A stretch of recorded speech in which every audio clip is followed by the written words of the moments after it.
Hello guys, আসসালামু আলাইকুম। আমরা যে ফল কাটি সেটা কিভাবে মাপে আজকে আমি আপনাদের সেটা দেখাবো। এত বড় বড় ফল কিভাবে মাপ দেওয়া হয়, এত ফল সেগুলো আপনাকে দেখাবো। এই যে এটার উপরে গাড়ি আসে আর এটার উপর থেকে মাপে এইখান থেকে ওই যে দেখেন ওইখানে ওজনের মাপ উঠে, ওই যে ওইটার উপরে ওই যে দেখেন এটা সিকিউরিটি রুম। এই রুমের ভিতর থেকে কম্পিউটার আছে, ওইখানে দেখে আর ওইখান থেকে ওয়েট করা যায়। দেখুন এটা হলো মাপের কলাপাথর। বাগান থেকে মালগুলো এনে পয়লা এখানে রাখে। দেখেন এখানে রাখার পরে সব মাল এইখানে তারা ঢালার পরে এই যে দেখেন কত মাল এগুলো এখানে ঢালে। পরে লোক আছে দুইজন, তারা এই মালগুলো সাইড করে। ওই যে নষ্ট ফল কাঁচা ফল সব না সাইড করে। আর এইখান থেকে ওই যে নিচে দেখতেছেন একটা ঘর, ওইখানে আছে মেশিন আছে, মেশিনের সাহায্যে গেট খুলে দেয়। গেটের খুলে দিলে নিচে একটা লরি দাঁড়ায়, ওই লরিতে করে মাল বোঝা গেলে নিয়ে ওইখান থেকে এই মেশিনে মাইপে তারপরে তারা ফ্যাক্টরিতে নিয়ে যায়। এই যে দেখেন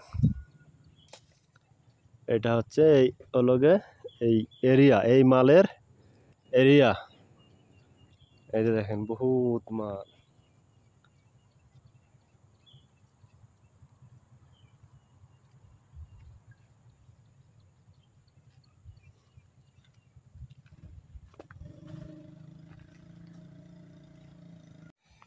এইখান থেকে ওই উপর থেকে ওই মালগুলা একটা গাড়িতে ঠেলা দেয়, দেওয়ার পরে এই গেটের ভিতরে এসে আটকে থাকে। পরে এই গেটগুলা ওই যে সুইচ দেখেন, ওই সুইচগুলা ওপেন করলে পরে ওই গেটগুলা খুলে যায় আর ওই যে নিচ দিয়ে মাল চলে আসে। মাল আসলে এইখান থেকে নিচে একটা লরি থাকে, এই লরিটা ওই যে দেখেন এই রাস্তা, এই নিচে একটা লরি থাকে।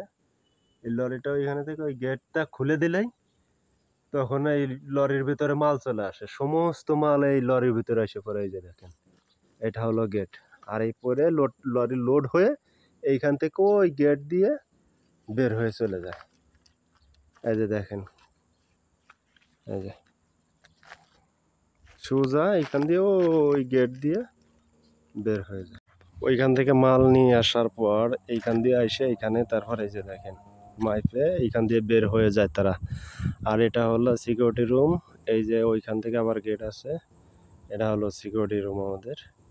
এই যে দেখেন এখান থেকে মাইপে তারপরে ওই যে মাপার মেশিন। আর এইখান থেকে আসে সোজা ওই নিচে থেকে এই রোড দিয়ে আসে, এইখান দিয়ে আসে তারপরে মাপিয়ে মাপটা এখানে দেয়। দেওয়ার পরে এখান দিয়ে লরি বের হয়ে চলে যায়।